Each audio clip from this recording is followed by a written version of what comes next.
Hello, everybody. Welcome back for another video. Hope you're all doing well and that you're all having a great day.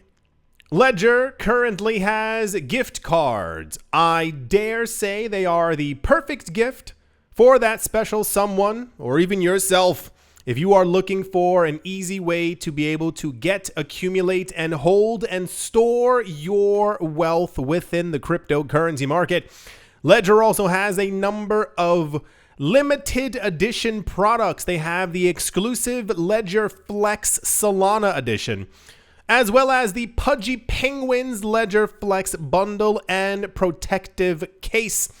While I do not work for Ledger, I am an affiliate and I own a number of their products because they are, I will tell you the truth, they're the only company who I currently trust as a hardware wallet company. That's not a joke. There are other companies. They don't float my boat. I do not work for them, but I am an affiliate. Therefore, the affiliate link in the description below. And without any further ado, let's jump right into it. There's a lot of discussion surrounding scarcity. If you haven't been here, scarcity's been a topic. Surprising, right? Yeah. So we have, and I mean, the timing, I think, just is right.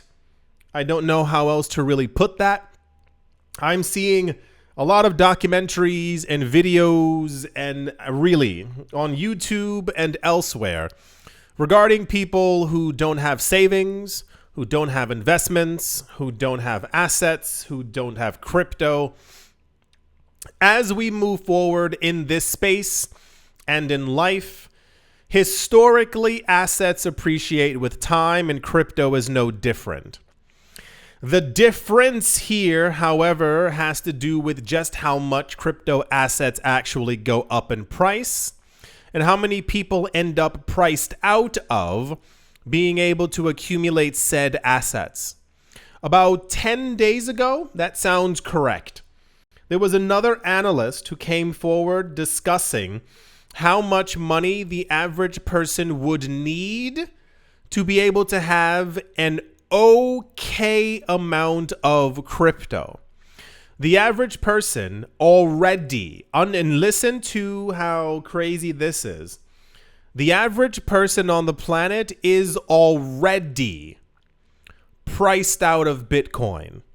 If you have 0.01 Bitcoin, you have more Bitcoin than billions of people will ever be able to have because they literally can't afford $1,000. This is, once you get to the 0.28 numbers, you're doing fantastic in life. For some reason, this number also keeps popping up for XRP.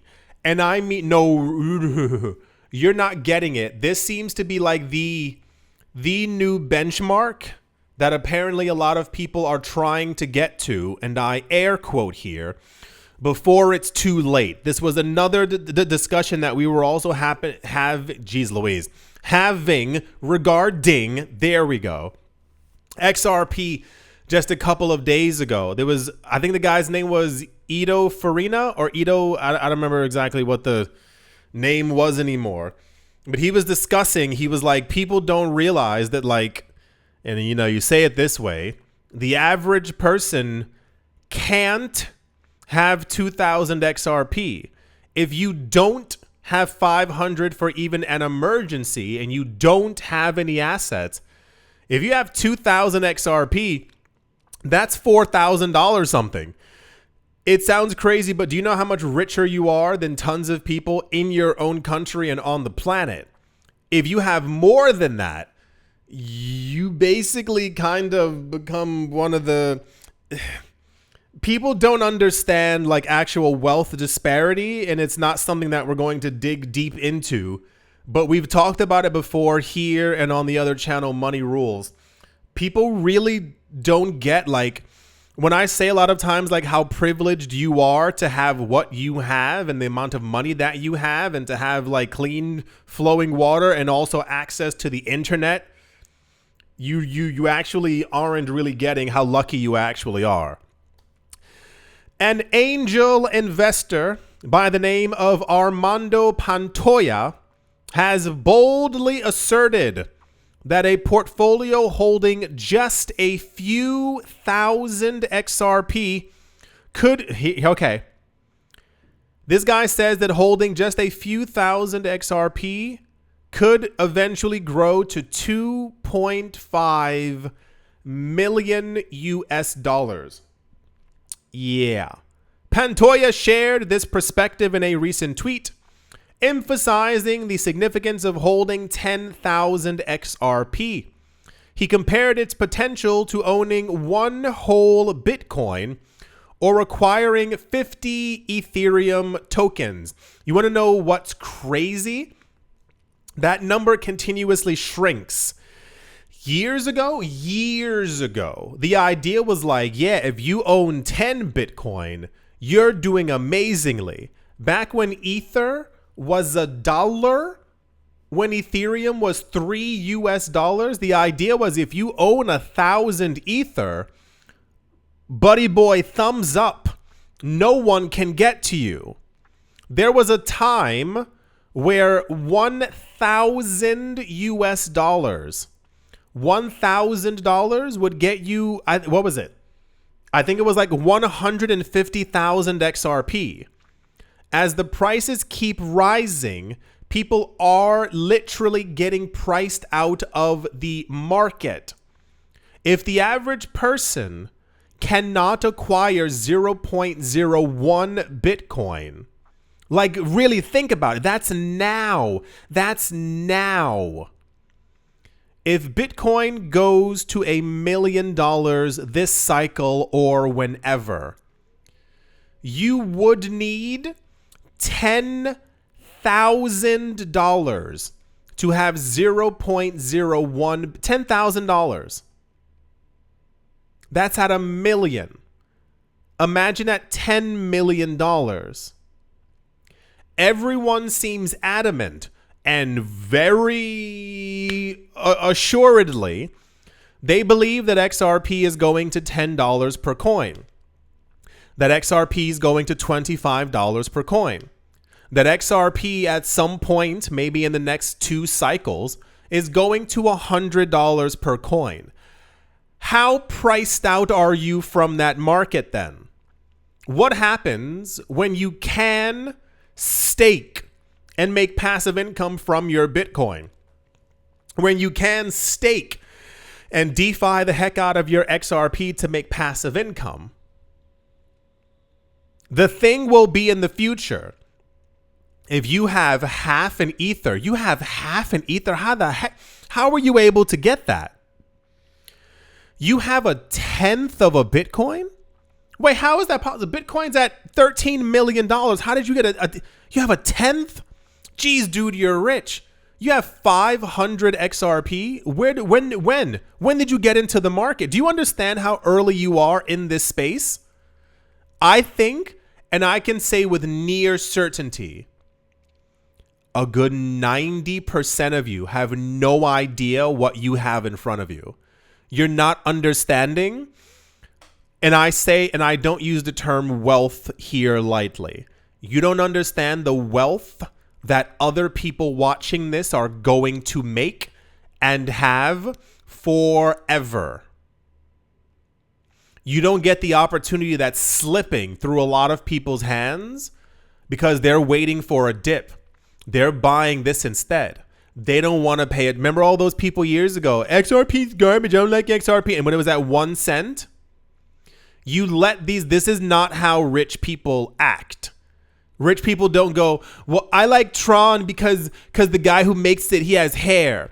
Well, I like Ether because, it sounds like something from a video game. No, they buy what has the most prospects to make them money in the future, irrespective of if they like it or not.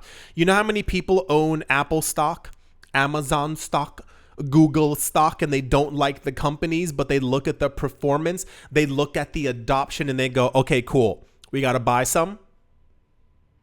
That's how big, rich money actually works. It says, notably, acquiring 10,000 XRP today would require an investment of roughly around $22,000 based on a token price of $2.23. Remember, once again, there was another guy who said the exact same thing a week or two ago. It was the exact same number. And I tried to say this nicely. His numbers were a bit askewed because he was like, yeah, the average person doesn't even have 5,000. His numbers were inflated by 10x because the average person doesn't have $500. So while the idea of 10,000 XRP is like, whoa, $22,000, the average person doesn't have 1,000 XRP. Like, you have to put things into perspective when you think about this market and where things are going and how much money there is to be made. Yeah, without having to reiterate it over again. Don't miss this chance. Don't miss this opportunity. Don't get left behind. Don't regret being in this market and not having done what you should have in the future. Because as I've gone over before, there are going to be a lot of people in the future who are going to realize that they missed their chance when it sat in front of them over the course of 3 years as prices kept on going lower and then eventually went up. If this cycle has been broken and we are currently in an eternal elongated cycle in a tug of war between us and corporations and governments, don't miss your chance to become rich. That's the 10,000 XRP news. And yeah, let's move on. I'm going to try to be nice here because I know, sometimes things are scary. Sometimes things are brand new. Sometimes there are things that can happen and maybe some countries just didn't know what was going on. But now that they know what's going on, they're trying to do better, as it were. There were a number of countries years ago who banned crypto within their countries. And even back in 2017, I said I was like, they're going to regret it. And they're going to eventually move over to the crypto side. The problem is that once you make terrible regulations, unless you have like a brand new SEC, people aren't really going to trust you. So they're trying to, move in the right direction, but you also need the money to move as well. Ethiopia's Financial Intelligence Service is preparing to regulate virtual currencies despite their ongoing ban in the country. We've seen this before from other countries that don't have a very large GDP. It seemed like they got scared a number of years ago, thinking that crypto would kind of usurp and take over and move to the side their local fiat currency, which it was going to and which it still is. But now they realize upon hearing that dozens of other countries are also get on the game, buying up Bitcoin, they can't really let this pass them by because it would literally be like not adopting the internet. As initially reported by the reporter Ethiopia, Ethiopia's Financial Intelligence Service has announced that preparations are underway to regulate virtual currencies despite their continued illegality under current law. The announcement was made by the FIS Director Muluken Amare during a recent meeting of the Eastern and Southern African Anti-Money Laundering Group, ESAAMLG, that's such a long name, guys, come on, in Addis Ababa, which brought together financial security officials from across the region to address emerging risks in the financial sector, including those posed by virtual assets. If the United States, my friends, is not faring well, if the United States, because it has, lost 99% of its value, The United States dollar has lost 99% of its value against Bitcoin in the last 10 years. What hope do other currencies have? It is, of course, like I said, it is scary. So I assume if you're running a country or whatever the case might be, if you see that there is something that someone created that is going to take over your system, because understand that power is created and had and held by the people who print the money. If there's a new way of making money and the public holds that new way of making money, then the public has the power. That's what we've been going over for years, but the public isn't interested in realizing that they could be the ones in power. That's why we are seeing all these governments buying as much Bitcoin as possible, because it's the new form of power. Years ago, there were surveys that were done by central banks. You might remember them. They basically revolved around the idea of, did Bitcoin pose a financial risk to any governments, countries, or central banks? It was a resounding no for about a good 6-7 years worth of surveys, and at some point the answer became yes. If Bitcoin became too big, if Bitcoin reached several $1 million per coin, if Bitcoin passed by the valuation of gold, if there were tons of Bitcoin ETF, if there were tons of Bitcoin futures, if there were tons of Bitcoin derivatives, and Bitcoin was a mainstay within the financial system that we have right now, everything else around it would crumble. If we're getting people ringing alarm bells about the US dollar deficit debt rising by $13 trillion from 37 to $50 trillion in the next 5 to 10 years, did it seem a little weird that all these countries are moving into Bitcoin instead as a, and I say stable, very lightly, store of value, something that is deflationary that they won't have to worry about, the world reserve currency collapsing?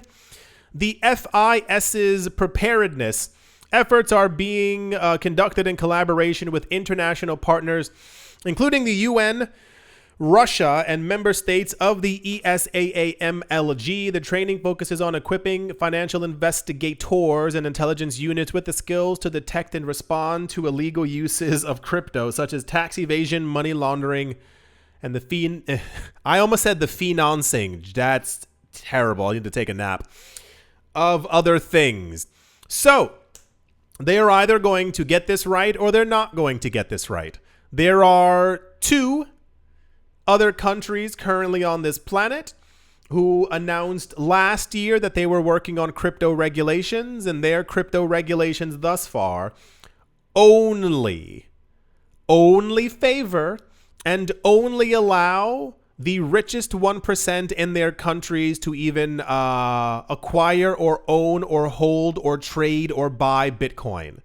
I'll let you figure out exactly which country's doing that. But yeah, the system only works if everyone's actually in it. And if you push people out of it, the system stops working. It's fairly simple. So this made relatively popular news. I do not remember ever having Ethiopia in the conversation, or at least as of late. But, you know, you either make proper regulations that make people want to do business with you, or you don't. The magic of the planet is that there are other countries. Yeah. So if they, you know, don't get these numbers correct and they don't allow companies and institutions and normal people within their borders to accumulate crypto, there's Dubai, there's Singapore, there's South Korea, there's Europe, the United States. You know, they're up and coming with their crypto regulations. So, you know, you only hold you and your GDP back by making things more restrictive. That's sure. Good luck. I hope it works out. And yeah, let's move on. Also in the news, the company called ColorKr, KULR, Color Technology Group, has apparently deepened their commitment to Bitcoin by joining it's called Bitcoin for Corporations initiative. That is the most dystopian thing I've ever heard. Bitcoin is made for like people, like normal human beings. 8 billion people on the planet need to accumulate Bitcoin as quickly as humanly possible. Creating an initiative called Bitcoin for Corporations, do you understand how weird that is? Because it's not for them. Okay. Color joined Bitcoin for Corporations and apparently added 118 Bitcoin to their growing treasury. The Houston-based energy storage company now has a total of 920 Bitcoin, acquired for approximately $91 million at an average price of $98,000 per coin. According to a note shared with Crypto News, the BFC, that's crazy, initiative led by MicroStrategy and Bitcoin Magazine aims to help public companies integrate Bitcoin. What is that? Oh, sorry. Okay. I got it. Blah, blah, blah. There was something like flashing out the corner of my eye, and I was like, why is it coming from the floor? I was like, what could that... Okay. It's something computery that's on the floor that's blinking. Okay, I'm not going crazy. Aims to help public companies integrate Bitcoin into their corporate treasuries by offering institutional tools and peer support. Peer support is crazy. As if you need someone to like hold your hand to be like, guys, we're here for you. You want to buy more Bitcoin? Don't worry. We're all going to be there by your side. I have you've noticed, I have a big problem with like companies and institutions buying up all of this. And I know, listen, and I know that some of you refused to try to begin to understand why I might have an issue with it, because you live in a world where you think that rich people should simply own everything and then no one else has anything. The problem is that when rich people own everything, you get this world that we currently have where everyone's desperate for cryptocurrency prices to go up because the rich people own everything and people are trying to have something. So in a world where Bitcoin is apparently going to $1 million, $2 million, $14 million per coin, other people need to own it. Like, for Bitcoin to succeed, it has to pass by the narrative of just like buying and holding. It has to, at some point, also be used as like a thing that people are like a store of value. The United States dollar is a store of value. People need to be able to go around to the stores and use it, but you need billions of people to make this system work. If you have 300 companies owning 50% of all the Bitcoin, and then you have a good, let's say, 80 million people who own the rest of it, well, guess what? It's not going to work out. That's just logically how this is all going to go. So I try to keep hope alive as best I can that there's going to be some kind of a mad dash into this. If the average person can't afford, how much is that? 500,000. Listen, it's 500,000 Satoshis. What luck do they have in the future of owning a tenth of a Bitcoin, 5% of a Bitcoin, 0.28? We keep getting this news all the time. It's going to be great for prices. Let me tell you right now. Hearing that these companies are buying hundreds of Bitcoin is going to be fantastic. You know, it makes Bitcoin scarcer. Hearing that there's a company that has 11,000 Bitcoin, boy, howdy. I can't begin to tell you. In the future, that's going to, cause a huge strain on the market. Two companies having 600,000 Bitcoin. That's going to change the world forever. The craziest part is those 1.2 million people should be in the hands of around 120 million people. Yeah, because when everyone has that much Bitcoin and then Bitcoin goes up in price and everyone's using it all over the place, we get a world where like we don't have to worry about things being expensive or people wanting or needing things because everyone has something. That's why I said, I've seen the comments. I know I can read. I've seen people on Twitter as well who for some reason think that I have a problem with rich people. No. Understand. I've met a lot of very nice rich people who aim to also help other people because they realize that the world is heavily imbalanced. When 175 million people in the United States don't have $500 in their pocket, that's a problem, my friend. So I will continue on my crusade in hoping that eventually, as we keep hearing all these companies and corporations getting into the space, that there will be more people on the planet who decide to accumulate more Bitcoin, at least 0.01 of it, to make sure that they also have something in the actual future. Can you understand? Like, really? No, and I mean this in the most honest way possible. Do you understand that when you own everything, that everything has no value? It's like one of those parables that you learn as a kid. If you own all the video games have no value. If you own all the diamonds, you can't give a price to the diamonds because no one else cares about the diamonds. If other people on the planet don't have any Bitcoin has no real value except for people trading it through ETFs or sending it back and forth through this and that. The integrations that we're seeing are corporate integrations into this and securitized version of that and an equity and this and so and so and so. No, you need these people in the market for your investments to be able to make it. Remember years ago, and last thought on this, I said this multiple times for a lot of new altcoins that kept popping out. Everyone kept on saying, my altcoin's better than Bitcoin because it's faster. I said, cool, prove it. Show me that your coin has adoption. There are coins out there that have 3, 4, 5,000 transactions per second. They batch them together. Cool. Amazing. The problem is that you need people to own your coin and use your coin. Remember when the people from Bitcoin Cash and Bitcoin Cash Satoshi's Vision years ago were talking about how many people were using their blockchain, and then someone found out for Bitcoin Cash that one person was transacting automated transactions between two addresses of 1 cent. Yes. So people were looking at the metrics and they were like, wow, there's so many, transactions happening between this chain, and people found out it was somebody bouncing 1 cent back and forth to increase the number of transactions per day.